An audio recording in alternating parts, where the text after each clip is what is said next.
And Jamie, tell me this. How would somebody be bullied on Twitter? I think well, on Twitter, the difference is on Facebook you have to be friends with someone to post on their wall. You can still private message them unless they've changed their privacy settings. But on Twitter, generally, if you haven't put any privacy settings, you don't have to follow someone. Someone doesn't have to follow you. You can tweet whoever you want. Right. A lot of it, probably the most common victims of it would be celebrities and public figures who will have millions of followers. And people will be tweeting them saying that they don't like their music, they don't like their films, they don't think they can act. And then that's actually quite a good example, because there was a celebrity recently who took herself off Twitter. Isn't that right? Because of the comments about her weight, I think it was.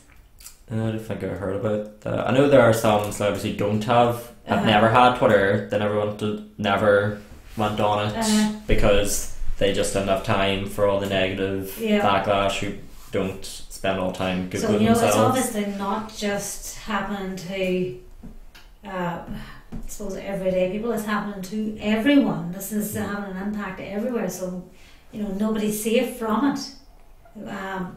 What about Ask FM? What's Ask FM?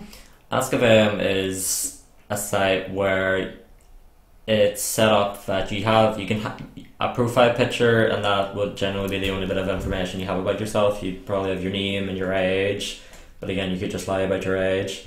And the point of it is people just ask you questions. They can ask you it anonymously, or they can show who they are, and you're just meant to answer them. But you can post anything you want. It doesn't have to be a question. You can just post a negative comment.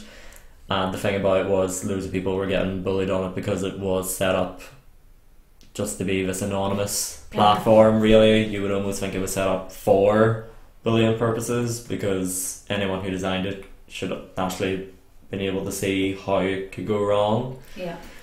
But a lot of people that I know, like I had people posting on mine just random comments that I didn't care about because they were basing it on a profile picture or even the tiniest thing. Some people would say like, I've seen you around, blah blah blah, and I would either just reply to them sarcastically or with a joke or make light of it. But then that comes down to where you will be quite thick-skinned and you don't take that stuff personally, and you're happy enough to sort of have that wee bit of a banter with somebody or a carry on or whatever, and you're just happy sort of to get the last word in there. Yeah.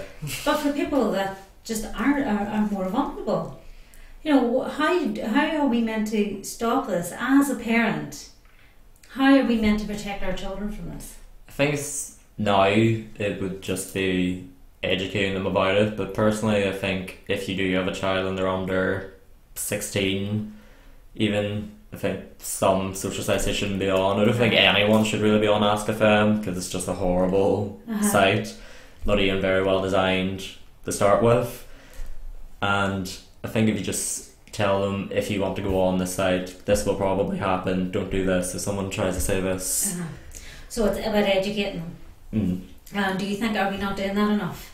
Well, I know sort of like when I was young, like my first social site was Bebo, which I got when I was about 12, and my sister set up for me, and my mum and dad had no clue what any of the sites were, so I don't really know if there were parental or privacy settings on the site. And me and everyone in my year, we all had it. You could post whatever on people's walls. You could always see who posted it.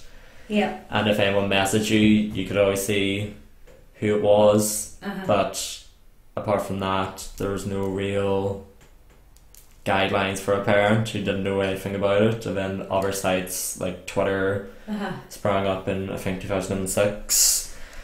And then you have MSN, which everyone was in, which is basically just a private chat room where people could try and add you. You didn't have to add them. So just on the subject of chat rooms, so you could go into a chat room and it's just a group of random strangers talking to each other. Yeah. Why? Well, I don't know. I've never actually been in a chat room because but that was probably the only thing that I was ever taught about when we were in school. From primary school, we were told don't go in chat rooms. And then I just never did because I just went on other sites instead. I suppose because it is a room full of random people, am I right in saying that? So you're going in to chat to people. Now, I know certain forums and stuff like that there can be quite useful to people depending on what the subject is and what information they're looking to find out. But some of the chat rooms are just there to chat about anything, isn't that right?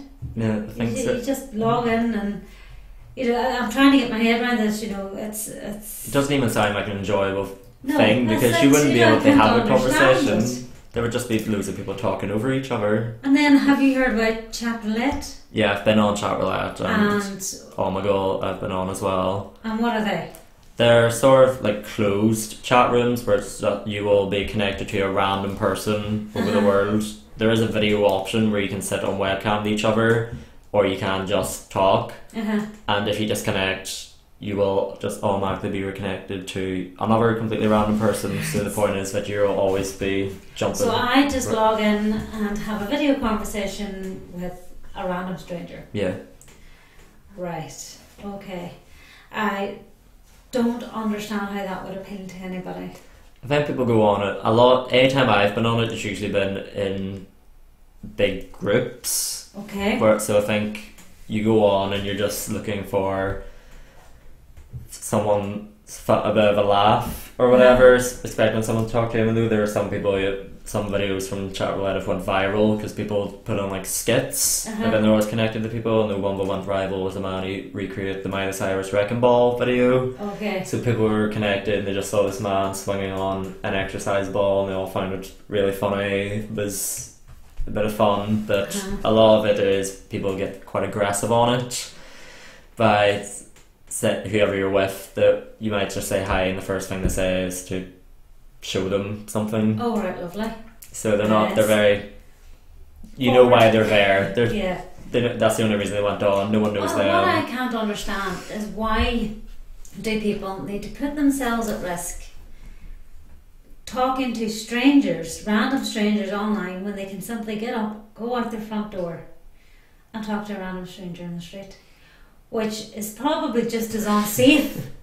But for even a smaller areas, the chances are that person, could be a neighbour or live just up around the corner from them, and is not somebody that's set up a fake profile, or we don't know who they are, or could be a mass murderer logging on to get your information.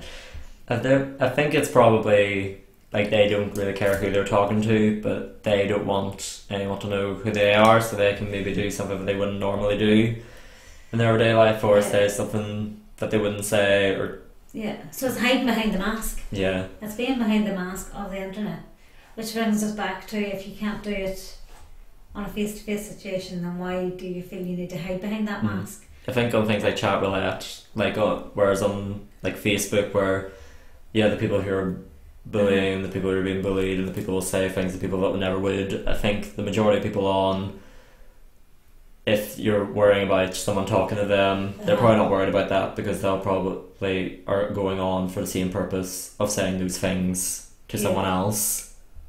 So that's what I think the appeal of that is, that they don't really care who's talking to them, because they're going to say the exact same things back. And then we did say that we thought a lot of it came down to vulnerability as well. Do you think, is there anything we can do to help with that? I think, coming from a small town, if, say for example, something happened this week and we heard that a teenager at whatever age was being bullied, and they felt that their only way forward was to attempt to, or actually take their own life, do you think, would there be a part of you that was sort of thinking, gosh, it wasn't that bad? If we had known it was going to be that bad, we'd have stood up for them, or we'd have done something about it.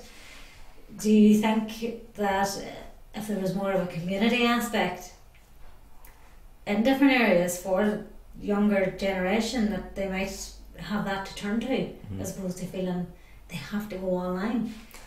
Well, I think, I don't actually know. I'd say, I know there's a lot of groups everywhere now setting up different things, and they're trying to show more support, but I just think teenagers don't seem to feel that they can connect with them as much as they can online. I think some of it, if they're feeling like that, they definitely shouldn't go online, talk to someone, maybe talk to a friend or a family member. I know there's times where people feel like they really can't talk to anyone, but there are things like Lifeline, that they talk to a professional without and that's anonymous as well. If you call, no one will And know that's you a random called. stranger, so you don't have to be with some stranger online. But you know this can go person to- has your best intentions Yeah, is the main thing, and they're definitely not going to yeah. turn around and do something that someone online might end up doing. So Jamie, these sites that we talked about, Facebook and Twitter, you don't like Ask FM. No. Well, Jamie, I've had a great chat with you. Thank you very much. Thank you. I have learned quite a bit about the different sites, and hopefully you'll have another wee chat with me again. Possibly.